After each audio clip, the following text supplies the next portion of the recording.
ఆపదామపహర్తారం దాతారం సర్వసంపదాం లోకాభిరామం శ్రీరామం భూయో భూయో నమామ్యహం.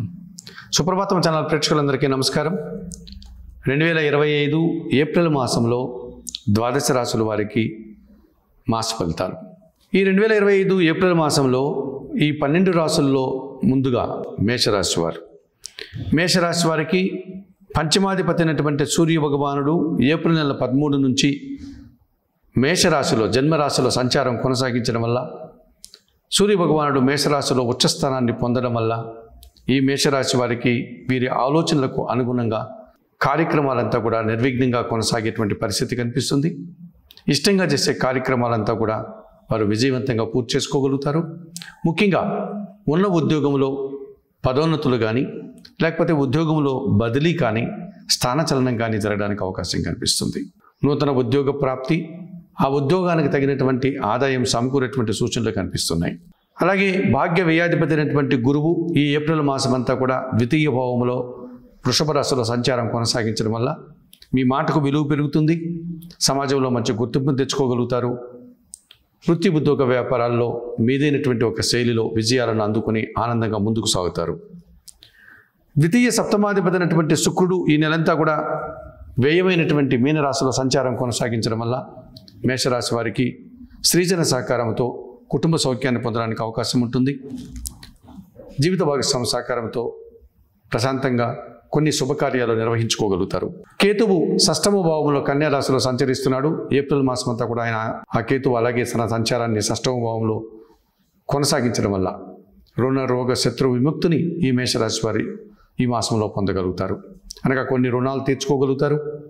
అనారోగ్య లక్షణాల నుంచి బయటపడి ఆరోగ్యవంతులు అవుతారు. కొంతమంది శత్రువులు సైతం మిత్రులుగా మారడానికి అవకాశం కనిపిస్తుంది. మరి 2025 ఏప్రిల్ మాసంలో మేషరాశి వారికి సూర్యుడు, గురువు, శుక్రుడు, కేతువు అనుకూలంగా సంచరిస్తూ ఎక్కువ శుభఫలితాలను అందిస్తున్నారు.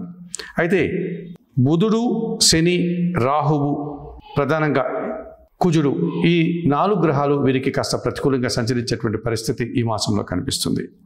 జన్మరాశ్యాధిపతి అష్టమాధిపతి అయినటువంటి కుజుడు కర్కాటక రాశిలో సంచరిస్తున్నాడు. మేషరాశి వారికి అది చతుర్థ భావమైంది. కర్కాటక రాశిలో కుజు సంచారం బలహీనపడతాడు. ఈ కారణం చేత కుజుడు బలహీనపడిన కారణం చేత కొన్ని మిశ్రమ ఫలితాలు రావడానికి అవకాశం కనిపిస్తుంది.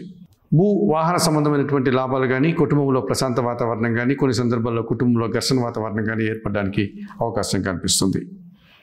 తృతీయ షష్టాధిపతి అయినటువంటి బుధుడు ఈ నెలంతా కూడా వ్యయంలో మీనరాశిలో సంచారం కొనసాగించడం వల్ల కొంతమంది జనసహకార లోపం, కొన్ని విషయాల్లో మీరు కాస్త వెనకడుగు వేసేటువంటి పరిస్థితి, వ్యాపారపరంగా మీకు కొన్ని అవాంతరాలు, ఆటంకాలు రావడానికి అవకాశం కనిపిస్తుంది.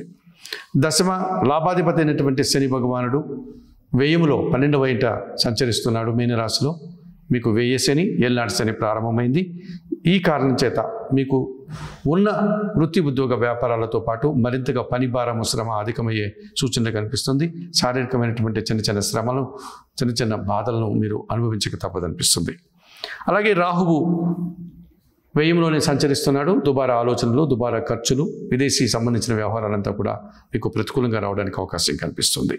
మరి 2025 ఏప్రిల్ మాసానికి గాను ఈ మేషరాశి వారు తప్పనిసరిగా వ్యయంలో ఉన్నటువంటి రాహువును సానుకూలపరచుకోవడానికి దుర్గాదేవి దర్శనం చేసుకోండి. అలాగే వ్యయ శని దోషం నుంచి బయటపడడానికి శనీశ్వర దర్శనం కానీ, లేకపోతే శనివారం రోజు ఈశ్వరునికి పాలాభిషేకం కానీ నిర్వర్తించండి. అలాగే వ్యయంలో ఉన్నటువంటి బుధ దోషం నుంచి బయటపడడానికి సీతారామచంద్రమూర్తి ఆలయానికి వెళ్ళి బుధవారం రోజు స్వామివారికి తులసాకుల మాలను సమర్పించండి. చతుర్థంలో కుజదోషం ఉంది కనుక మంగళవారం రోజు సుబ్రహ్మణ్య స్వామికి అభిషేకం నిర్వర్తించండి. సుబ్రహ్మణ్య అష్టకం చదువుకోండి. 2025 ఏప్రిల్ మాసానికి గాను మేషరాశి వారు చెప్పిన విషయాలను స్వీకరిస్తూ పరిహారాలు పాటిస్తూ ఆయుర ఆరోగ్యాలతో ఆర్థిక అభివృద్ధిని పొందాలని మనస్ఫూర్తిగా కోరుకుంటూ సర్వే జనా సుఖినో భవంతు. నమస్కారం.